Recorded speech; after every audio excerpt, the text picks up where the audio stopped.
Muito bem, pessoal, estamos começando aqui um programa novo no portal falando sobre política. E política não partidária, não vamos falar de partidos, de candidatos, mas sim trazer a questão política. Na política e o poder, a política e o poder econômico, a política em si. Mas para falar sobre esse assunto, eu convido para participar desse novo programa o professor Sérgio Saturnino para falar sobre essa questão. Ele é cientista político, mas ele que vai se falar mais sobre ele, porque, professor, é uma questão de política. Né? A gente fala tanto da palavra democracia. Sim. Então, nesta democracia, o senhor se apresente, por favor. Falar da gente é mais difícil, né? É preferível que os outros falem da gente. Belma. Eu sou formado em Ciências Sociais na graduação, Ciência Política, Sociologia e Antropologia, mestrado em Sociologia Política, na área de concentração de elites políticas, uma variação de pesquisas que a gente faz. Mas eu tenho uma preferência danada, eu tenho um sabor muito gostoso para trabalhar sobre a teoria política, teoria do conhecimento, filosofia da ciência, ciência da ciência, mas voltado para esse âmbito da ciência política. Como é que a ciência produz seu próprio conhecimento? Eu, às vezes, digo assim, é uma forma de perder os amigos, né? Ninguém suporta esse tipo de coisa muito facilmente. Mas isso se traduz, obviamente, em comportamentos, isso se traduz em ações, em atitudes, em valores sociais. É isso que dá uma certa engrenagem para a gente viver a vida. Então eu fui logo tentar estudar como é que a gente deve produzir dados para a ciência produzir conhecimentos. E acabei entrando na área de pesquisa científica. E aí estudei essa área, assim. Professor, a gente está falando de política. O senhor falou em pesquisa científica, pesquisa política. Pesquisa. E como faz a parte de pesquisa científica política, que a gente falou aqui que nós vamos falar de partidos, né? Então, a gente fala muito sobre questão de eleições, o poder que tem o político. E uma questão, acho que de repente, para a gente tratar nesse início aí, que o senhor falou seu currículo aí, na questão de pesquisas, de tudo mais, acho que seria assim, essa questão política e poder, que para nós leigos é o que o político procura, poder. Certo, todos nós. E como é que é essa questão da política e do poder para a gente poder explicar para o nosso seguidor? Então, a gente quando nasce, a gente já nasce numa estrutura familiar. A estrutura é necessariamente uma relação hierárquica, né? Ali você aprende que tem comando, comandados, relações, forma de subterfúgios, fuga das relações de dominação, democracia, autoritarismo, prepotência, vaidade, arrogância, agressividade, violência. Tudo isso cabe para uma análise política. Mas como é que você acaba traduzindo isso em uma certa substância para a análise? Em dados. Então você faz muita pesquisa, levanta muito dados sobre comportamento.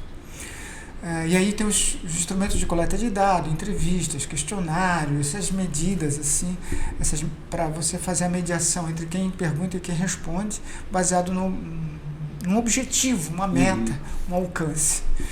É assim que a gente faz pesquisa, né? É uma versão da física para as ciências sociais, aperfeiçoada para esse âmbito do comportamento. O comportamento diz quem você é. Não adianta eu sair aqui dizendo quem eu sou, como eu prefiro ser visto, Sim. Porque o importa mesmo é como os outros me veem, não o que eu quero que seja visto. Os outros me traduzem, os outros me ensinam, me possibilitam fazer, sentir, pensar, agir. Então, eu vivo num mundo que eu só posso ter credencial de legitimidade a partir dos outros. Então, eu posso fazer perguntas para você sobre você e sobre os que lhes rodeiam. Sobre violência, sobre qualquer tema, saúde, comportamento de saúde e doença, sobre prevenções, sobre condições econômicas, sobre empreendimentos econômicos, sobre a forma que você pega o seu dinheiro e como é que você o usa, que são os comportamentos econômicos, como é que você faz compras, como é que você fica instruído, que tipo de escola. Bem, nós podemos traduzir os seus comportamentos em um conjunto de dados, mas ele não diz o que é.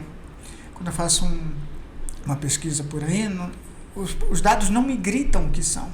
Eu preciso agora fazer análise Eu preciso fazer uma síntese, juntar tudo e fazer análise. Separar em quadrantes, por gênero, por idade, por religião, por área de moradia, por renda, por formação educacional. Enfim, agora eu vou fazer aquilo ali, a minha análise, a minha interpretação, e a partir de então eu vou fazer as minhas conclusões, minhas considerações sobre aquele fenômeno. E, professor, a gente estava numa conversa aqui, antes de começar essa gravação aqui, com duas pessoas, e a gente estava falando assim de que a questão de ser sozinho é uma coisa.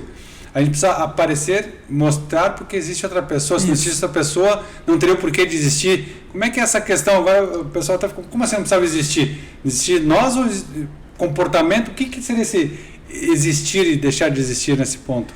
Bem, nós estávamos conversando sobre a internet, como é que ela cria um novo processo civilizacional, né? Como é que ela forma novos sujeitos da história ou da não história. Então nós estamos comentando na questão política, do jovem não se preocupar com a política ou o político, né? Na verdade, ele não se preocupa tanto com comportamentos sociais de outros, ele não tem muita empatia com o mundo que lhe rodeia. Por que isso? Porque com a internet eu consigo criar um mundo artificializado de acordo com certos desejos. Isso não me satisfaz, eu abro outra aba e vou para outro caminho e vou buscar aquilo que me conforta. Eu não aprendo a lidar com a imprecisão, com a incerteza, com a disfarçatez, eu não consigo mais agir vinculado a discordâncias, eu não sei, portanto, me comportar com outros. Na medida que eu estou no meu quarto escuro, pelo computador, na internet. Ter empatia não é exatamente você se colocar no lugar do outro, mas você se relacionar com os outros a partir dele. Ninguém se coloca exatamente no lugar do outro, ninguém tem a mesma trajetória histórica, ninguém sofreu as mesmas violências e agressividades, ou os mesmos carinhos e os mesmos amores. Então, a diferença que a gente tem entre nós está em virtude dessas experiências comportamentais. E até na questão pode ser o mesmo tratamento, mas a forma que a gente entende esse tratamento ou absorve esse tratamento é diferente também. A forma como a gente traduz as coisas que estão ao nosso redor são como uma planta que finca sua raiz enquanto broto. Tem a ver com aquele cenário todo onde ela está. Se aquele terreno é fértil, se ele tem umidade adequada, se você consegue pegar sol, se os passarinhos, depois que você cresce, levam suas sementes para colocar em outro lugar, e assim você se expandir, criar uma certa infinitude, né? Ser, de certa maneira, infinito na reprodução. Se tudo isso acontece em virtude desse ambiente de raiz. Então você traduz o mundo pelo que você aprende logo na infância. Se você aprende na infância a viver sob critérios de subterfúgio, violência e agressividade, você será isso. Se você aprende a viver sobre paz, misericórdia, benevolências, dádivas e contradádivas, você será isso. Passa a ser o normal? Pode-se dizer assim, normal, se criou num ambiente violento, normal aquilo? Não diria, para mim normal, mas não para os outros. Sim, normal, digo para essa pessoa que viveu aquele meio. Eu aprendi que o mundo é aquilo, né? Então, para mim o mundo se traduz assim, e eu vou viver daquela maneira. Por isso os psicólogos são tão importantes, porque eles têm os mecanismos, os instrumentos, os parâmetros de possibilitar que eu pense o meu próprio mundo e o revise, e portanto eu possa mudar ali. Porque sem isso eu não mudo. Eu vou lutar sempre daquela maneira de verdades que foram instaladas nas minhas raízes. Certo? Uhum. Porque dali vem as seivas. Eu pego o sol, traduzo em verde, faço fotossíntese, digamos assim, produzo frutos. Esses frutos serão bons ou ruins. Portanto, eu vou atrair mais pássaros ou não, mais aves ou não, mais insetos ou não. Então, vai depender muito dessas relações. Eu não consigo dizer se é normal. Eu consigo dizer que, para mim, aquilo é a verdade. Sim. E eu nunca poderia duvidar daquilo, até que eu me coloque sob meu próprio espelho. Ao invés de apontar para os outros, apontar para mim. Quem sou eu e como eu vivo neste mundo? Que tipo de relação eu produzo? E nessa questão do tema que a gente estava tratando, política e poder, professor. Certo. Né? Aqui tem uma coisa de cotidiano. Pois é. Não só da política partidária, política governamental, política parlamentar, mas da política de cotidiano, né? E essas coisas são interessantes demais. Essa questão existe, pode ser feito um link com isso? Ser política e poder e essa questão do nosso normal? Não é um link, é um cordão umbilical, isso é uma coisa, existência contínua, né? Porque, em geral, a gente confunde a política com o poder. Não, a política é o sistema de gestão de poder. O poder é algo que nos atravessa o corpo, a mente, as pessoas. O poder é algo que vive sem nós, no sentido de, da hora que eu morrer, ele continua. Né? Um prefeito, a hora que sai, a condição do poder de prefeito continua. É aquela que todo mundo diz assim, eu estou aqui, eu estou prefeito e não sou prefeito, né? Isso. E o pessoal usa essa palavra, mas geralmente dá boca para fora, porque ele quer ser o prefeito, não quer estar prefeito. Em termos ou vereador, de ou do estado, substância ou de cultura, né? Que tipo de valor aquilo tem para mim, né? A ideia de estar prefeito é a ideia de descontínuo, de que o meu período acaba. Vai ter um dia e hora para eu assinar um documento dizendo que não sou mais. Não Sim. adianta eu querer insistir em ser, né? Não serei mais. Tem hora para isso. Por isso que a gente tem mandato. Portanto, o poder não é seu, você é gestor, enquanto político, de um poder que cabe a uma instituição, não seu. O nosso problema cultural é que nós convertemos isso em poder pessoal. Isso é patrimonialismo, a gente chama isso. É como se fosse um patrimônio pessoal. Eu fui lá e adquiri poder. Não, você não adquiriu, você exerceu. Por isso, quando se fala que a culpa é o sistema, não, a culpa é a cultura? O sistema é aberto, o sistema se faz pelo meu comportamento. Eu posso mudar a legislação. O sistema está aberto para isso. O sistema não aprisiona ninguém. Né? Ele não é escravocrata. Né? Ele é de senso de liberdade por leis, baseado em limites, obviamente. Ninguém pode sair por aí fazendo o que quer. Não, fazendo o que é permitido na relação com o outro. Sim. Pelo outro. Com o outro. Não por si. Eu só posso viver, só sou legítimo na medida em que você me credenciar. Eu sou o melhor. Não. Você tem que dizer quem eu sou. Eu não sou eu a dizer isso. Eu não sou o juiz de mim mesmo. Né? Sobre o meu juízo cabem os outros. Sim. Esse personagem social, essa pessoa social, esse sujeito social, esse ator social, esse agente social é construído nas relações com os outros, não pelo desejo pessoal. É muita vaidade, muita prepotência, até mesmo egoísmo, né?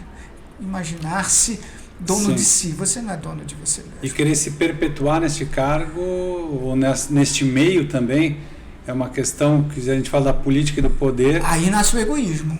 O egoísta luta para se manter ali como se aquilo lhe pertencesse, mas sabendo que não. Tanto que ele tem que lutar. Esse é o egoísta. E ele é uma luta inglória, ele vai perder. Tem que se reafirmar e...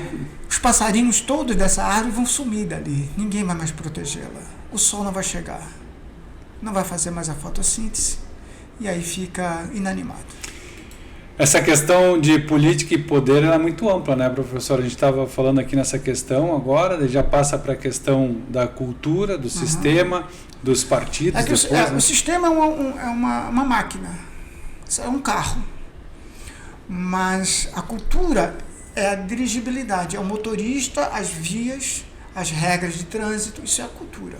Então, como você se movimenta nesse sistema, diz para você se você está certo ou errado, quais são as moralidades que você tem que atingir, quais são as regras que você tem que cumprir. Então, na medida que você acredita que as regras são que o poder me pertence, né, que o trânsito é seu, não só o carro, então você transgride coisas o tempo todo. Transgride democracia, transgride interesse coletivo, né? E parece que aquilo tudo lhe pertence. É mais ou menos aquele cara que vai dirigindo e não quer deixar o outro passar. Um carro tem 3, 4 metros, mais ou menos, né? E são 3, 4 metros de diferença para quem anda 80 por hora, 60, 40. Não faz diferença nenhuma. Ali é a relação de poder. Esse espaço me pertence, não é seu, não vou deixar. É só meu, sai para lá. Uma criança com seu brinquedo, né? Ou às vezes o adulto na estrada. O adulto na estrada. Então, como se aquilo lhe fosse uma preciosidade pessoal, privativa, privada. E não é, o trânsito não é seu. Com certeza. E você pode trabalhar com gentileza, as relações de gentileza geram gentileza. Sim. E, professor, essa questão também ela é bastante ampla, e até a gente estava comentando também essa questão do executivo, do legislativo, né? O legislativo, e tudo isso está se confundindo. Há algum tempo já se confunde, né? A gente se atrapalha tudo. O legislativo que executa, o executivo que tenta legislar. Então, a gente tem uma Constituição. Vamos fazer o seguinte, professor, o bate-papo ele é interessante, ele é amplo, ele é bastante... a gente está buscando aqui a levar esse entendimento ao eleitor, não só ao eleitor, mas a todos nós. Político. Ao político também que tem que entender. Todo mundo. E a gente tem esse espaço aqui reservado. E para que isso? Até o pessoal que está nos acompanhando pode entrar nos comentários, no chat, deixar perguntas. Gostaria de saber sobre isso. Até o próximo tema que a gente poderia tratar aqui seria justamente essa. A diferença entre executivo e legislativo. Perfeito. Na regra e o que é posto em prática. Perfeito. Para a gente explicar para o pessoal isso. Acho que é interessante, até o pessoal que acompanha. Queria saber sobre questão lá na frente, um coeficiente eleitoral, o que é um partido, o que é uma direita, o que é uma esquerda, o que é um parlamentarismo, presidencialismo. Acho que é como isso aconteceu lá na França. É um assunto, esquerda e direita. É um assunto vasto, né, professor? E a gente está criando esse programa aqui, conversando com o senhor, já há algum tempo, para a gente trazer essa questão de explicar para os nossos seguidores, amigos, políticos e pessoas, que a gente tem uma cultura. Isso. E essa cultura, às vezes, ela é errada. Não que ela seja errada. Não. Ela é incerta. Ou ela é levada para o outro lado, que nós começamos de política e poder e a cultura. Isso, exatamente. Então, acho que, professor, aqui vamos fazer o seguinte, vamos combinar, eu, o senhor aqui, quem vai nos acompanhar a partir de hoje, nesses programas, que a gente vai buscar fazer isso. Perfeito. Sem usar partidos políticos ou partidários, e sim a política em si para explicar, porque a gente diz assim, a política não tem salvação, a política não, eu acho que não, a gente já falou sobre isso até fora do ar, a gente vai trazer isso nos nossos programas, para não estar na política, e sim no político. Não é uma preferência política, é uma interpretação política. Isso. Pode ser assim, professor? Exatamente, perfeito. E a gente vai voltar então com esse programa para a gente trazer, esclarecer, e até quem está acompanhando esse primeiro programa, já agradecer ao professor também, a gente sabe essa correria que é, professor, esse meio de pesquisas, de comportamentos, e é uma coisa que é difícil, porque creio eu, e a gente vai tratar em outros programas isso também, como o comportamento muda muito rápido, Eu acho que isso é um outro tema também importante. Perfeito. Não vai faltar assuntos, professor? Não, nenhum deles. Então, lhe convido ao próximo programa, vamos estar aqui. A vida será curta para tanto tempo. Então tá, a gente volta então no próximo programa aqui, falando sobre essa questão de política. O professor Sérgio é um especialista, é um cientista político, é socialista, cientista político. Sociólogo, não socialista, porque, professor, acho que é importante até esses temas, socialista, comunista, quanta coisa, a gente toma por cultura. Por cultura, um valor pessoal. Então isso a gente vai explicar nos programas a partir de hoje aqui dentro do portal. A gente está buscando essa questão até para esclarecer, questão cultural e questão política. Então acho que é importante a participação e deixo aberto aí para o pessoal que está nos acompanhando. Vai ali nos comentários, vai no chat e deixa assim, gostaria de saber sobre isso. E a gente vai falar sobre isso nos próximos programas. Certo, professor? Show. Falamos.